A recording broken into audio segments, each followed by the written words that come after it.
Another question that I get quite often is, you know, I'm a life insurance guy. That's my primary focus in my product line. I understand the importance of disability insurance, but I struggle with how to make that transition from talking about a death benefit and what that does to basically a living benefit through DI.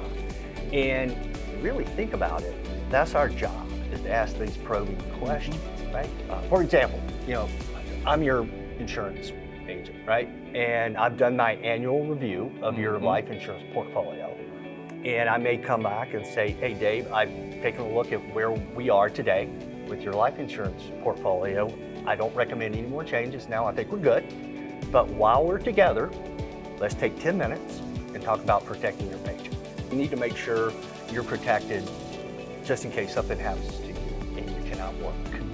So we need to address that. So I think that's a very simple question to make, and take it from there. And then that's your transition into talking about paycheck protection.